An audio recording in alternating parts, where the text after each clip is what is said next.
Kaakati Kadaama ono alonze ssente mu nnyumba ya boosi we. Essaawa zino alina 4,500 ayagala kuzisindika Uganda. Kyokka omuntu gw'alina okuyisaako ssente ezo nga zisindika Uganda boosi we. Kati ate Kadaama tayagala boosi we amanye nti alina ssente zino 4,500. Kadaama agamba yazironda mu nnyumba ya boosi we. Kakati wuliriza. Nga sinaba kutusako vidiyo n'okusaba ogimpereka like. Etambule tuba ku buli muntu. Kadaama ono ayagala mumwe ku magezi butya bw'ayinza okukikolamu. Nze ganneesibye ne ŋŋamba owange kanze gye mbuuze ku bawuliriza bange bajja kumuyamba kubanga abamu bali mu sisitemu mwennyini bamanyi engeri gye bayinza okukikolamu. Kadaama ono mu comment section mwali era buli nteesa yonna gye muteesa n'amagezi ge mumu agenda kuba abiraba. Nabadde ndi awo nga Kadaama nsindikira message ngamba CEO gyebale ntemugaa kali nawe gyebaleko. Nangamba CEO nina ssente ne njagala kuzisindika Uganda wabula simanyi nyinza kukola ntya. Ne mugamba gamba baba mugende mwena mu banka musindike ssente. Wamasi bwe kiri? Nangamba nedda. Ssente zino ze nnina baba tazimanyi. Ne mugamba ate lwaki tazimanyi nzitya?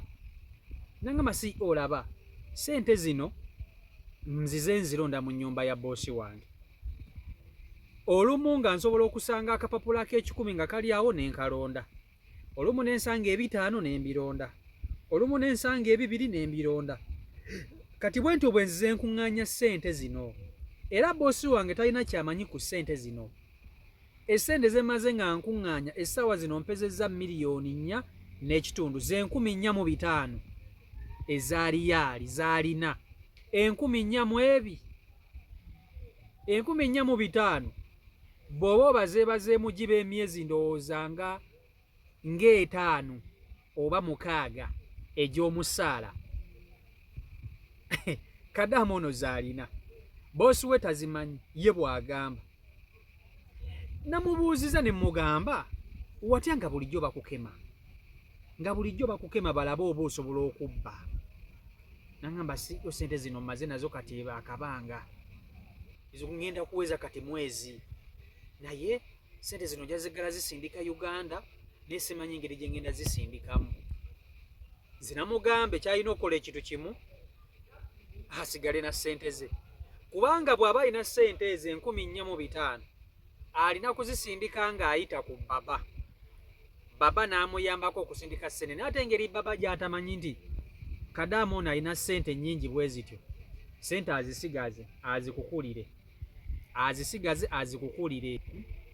Omuwalabu bw'anaamanya nti Kadaama alina ssente mpitirivu bwe ziti tagenda kumuteekako gwa bubbi. Ayinza n'okumusasuza ssente z'atamanyi na kumanya. Ozannya n'okuzannya n'abawalabu. Olaba omuwalabu otereka buteresi ssente zizo ezo gwe ze weekoleredde ng'abadde azikuwa n'ozitereka.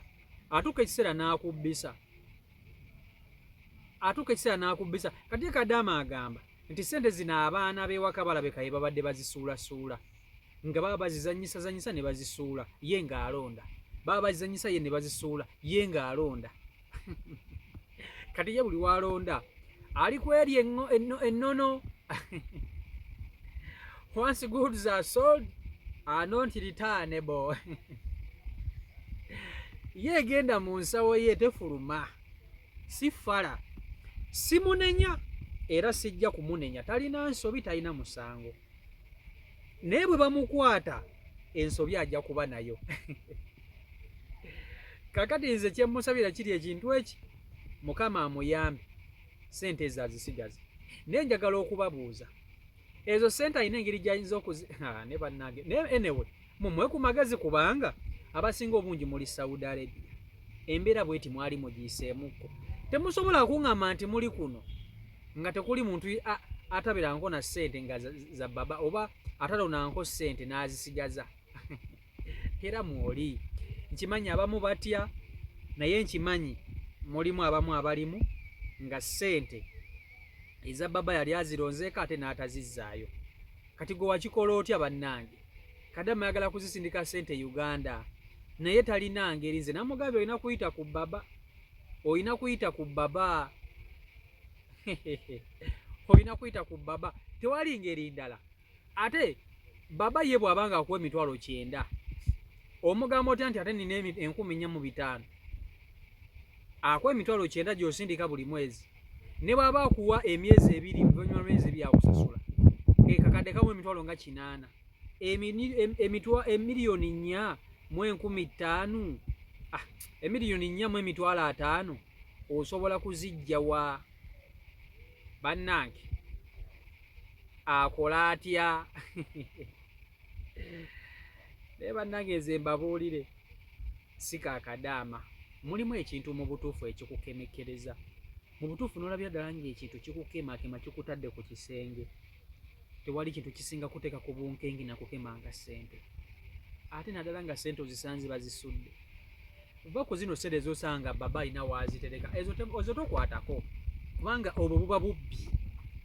Naye ssente gy'osanze n'olonda, muganda wange erina engeri gyekuteekamu ekyoyo yekigamba nti twala mwana wange gwe mukisa gwo, it's your time to shine. Ofuna n'ekyoyo ekikugamba nti it's your time to shine, naye nga to shine from where? Naye abantu balina emikisa gyabwe, abantu balina ebisima, era teweewuunya nga Kadaama ono ssente azireese e Uganda. Nze kyemusaba kiri ekintu kimu, nze amagezi genyinza okumuwanga nze ng'ovudde ku gammwe, akwate ssente ezo azikweke wala nnyo nga bw'okiwulira. Asobola okuzikwata n'azizinga mu kaveera, mu buveera nga 6, n'amala n'ateeka mu kacupa, akacupa ako n'akassaamu amazzi, tezijja kwonooneka. Kubanga Abawarabu beegeziwaza, ayinza okwagala ssebo kebera mu nsawo ye nga Kadaama atuusizza akaseera k'okudda. Olaba bwe bamusanga nazo, ne bamuteerako omusango gw'obubbi, ozannya n'Omwarabu. Omwarabu ye tazannya, tasaaga. Olaba n'ekintu kyakuwadde ayinza okukikubbisa. Omwarabu waliwo omuwala boosi we yagenda n'amugulira juwali, n'amugulira essaawa, n'amugulira empeta, n'amugulira neekeresi, n'amugulira ebintu bingi. Naye mukimanyi nti Omwarabu ate yeefulira Kadaama n'agamba aba ofiisi nti ono omuwala yanzibye.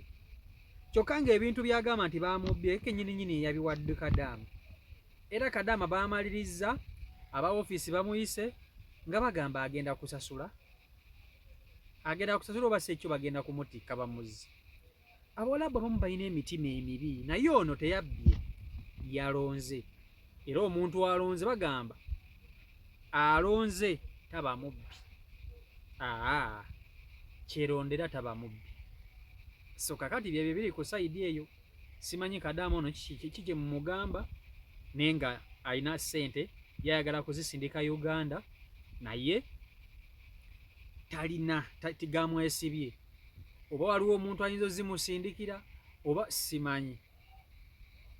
Michael Uganda YouTube channel kwoli mwebale nnyo okuba tatemugoberera. Abeekumira ku mukutu subscribing nga tannaba kuba tatutugatako, osobola okuba nti alitambulira ddala wamu. Nsinzidde mu kibuga Hoima Buhimba okubaweereza. Mbaagala nnyo, mbeere bulungi, mweraba. Peace and love.